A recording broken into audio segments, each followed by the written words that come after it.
I've been a lawyer all my life. I studied law at the University of Kiel in England. That was for my first degree. For my master's, I was at King's College, University of London. Then I was called to the English bar as a barrister at law of Lincoln's Inn. First, as a practicing solicitor in UK, I had many big briefs from Nigerian government, from Moroccan government, from Ghana government, from British government, from various governments. You know, my focus at some point were just countries. So when you work at that level, you can determine your fees. Yes, I wasn't, but when I was working for the masses, I was practically doing that either on legal aid or for nothing, just supporting people, helping people. But you know, there are lawyers and there are lawyers. It's not just about. Even though I still have my practice certificate, but I don't go to court anymore. I work as a consultant now, just like as you know, even doctors at some point they become consultants, which is what I do. So as a consultant, I determine my fees. But the kind of work that I do are very specialized, and that is why I can determine what I get paid. Very few people will do what I do. For instance, the issues that led to Paris Club refunds has to do with loans taking over time and the repayment of those loans and the wrongful deductions or over deductions, as the case may be. Not every lawyer will have the benefit of knowing what was wrong in a country like Nigeria and then being able to take it to the Western world, challenging them in courts, in UK, in America, in Austria, in France, in Switzerland. But if you know the level I was operating at that point in time, you know, you can imagine governors of states like Boni Haruna of Adamawa State, Nyame of Taraba State, Governor Kure then of Niger State, Peter B of Anambra State, Elechi of Ebonyi, and so on and so forth. These are governors that were coming to my office in London, and we're going to court with them on these matters. So, and we're talking about huge matters, and I was at the forefront. You know, I gave them the confidence that all I needed was their support, their backing, to be able to stop the wrongful deductions. Because what was happening was sad. The fact that so many states' allocations were practically going towards servicing loans that had been overpaid over time. So we had to stop it. But I give thanks to Obasanjo as well, who listened to me. Obasanjo then, General Gusso, the National Security Advisor, then the General Abubakar, Mohammed Abubakar, the Chief of Staff to the President then. So I had the support that I needed back home.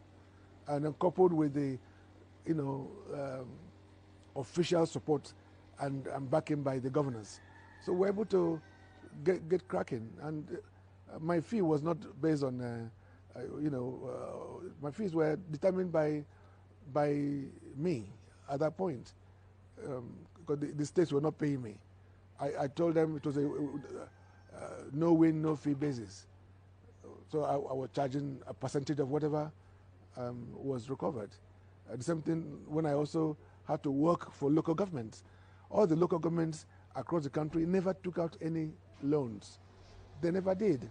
And yet the money due to them were subjected to first line charge deductions, where they were taking money from them as source to service loans that they didn't take. Yes, they did not take at all, not even benefiting from. They did not take, and so I felt that I could help them, and again, they didn't fund the litigation. They didn't know that it was possible to stop such deductions at source. But I told them, look, my work will do many things. First of all, it will stop these wrongful deductions, which it did. And secondly, it will refund all the previous wrongful deductions, which also happened. So if I was charging 20% as I did, they were happy. They were happy because this is like a windfall for them. They never thought there was this opportunity. And so it takes just being, it's not just about being a lawyer. It's also being at the right time, at the right place, and knowing what to do for the people. My programs have always been people-oriented.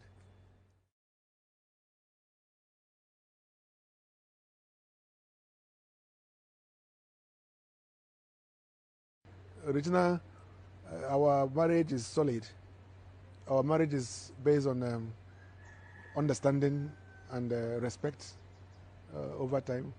I met her and I liked her. We married within 3 weeks. Yes, within 3 weeks. I married all my wives within some period. I don't believe in dating anybody to marry them. Don't date anybody you want to marry. Marry them. When you marry them, you begin to fall in love from within the marriage. You know, even in my own culture, as it were, as a kid in the 60s, people, they were not dating. They would marry. In arranged marriages, family to family, they choose a wife. And then most girls were expected to be virgins when they get married. And they build a family from there. And because they didn't know each other before they got married, there's a lot of excitement, a lot of learning to do. And but Regina and I is a story that is interesting because before I met her, I didn't know about her. I don't watch movies, never watch movies. I met her the first time when she came to my house with her mother and her siblings because my place in Delta is a tourist place. They came to look around and I liked her and that was it, you know. So whether I marry another wife or not, she knows it can happen. I come from a very polygamous environment myself. I love children, so I want more children. And she knows this, and my other wives, they also know it. So we'll see what happens in the future. Umwani do everywhere. Umwani do everywhere. That's why at night, you got a lot of them know zone 4, zone 5, zone 6. Asana fabo ashawo. Obrako fa na facho ima ashawo. Obna economy, they are doing good for them. These are the ills of the society now that but as one man, one woman. Before the advent of Christianity, our tradition Igbo tradition allow for many wives and children, of course. That determines the size of the wealth you have, isn't it, in those days? So you see an average Northerner marrying 2, 3, 4. They're helping the women. They're helping the society.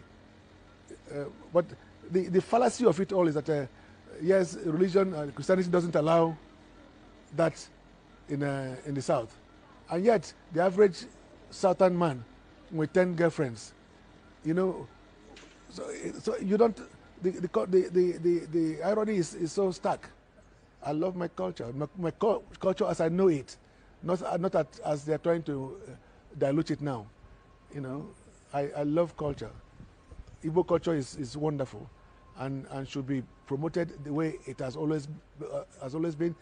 But even looking at that, look at even your population in Nigeria. Just look at the economy of marriages. What I call economy of marriages. You as an Igbo man, in one wife, and maybe you have 4 children. Onye Ugu, 4 wives. Each wife will have 5 children. That's how many? 25 children. In the next 10 years, 20 years, you can look at the population. Just imagine the population of Onyugu, Ndiogu, and Ndibo, what it will be in the next 20 years. The population will be like 1 to 5, isn't it? Because of the disparity. Assuming that we are the same now. I'm just saying, but we are not. The gap is getting bigger and bigger. And Igbos will never catch up because of this self-imposed restriction.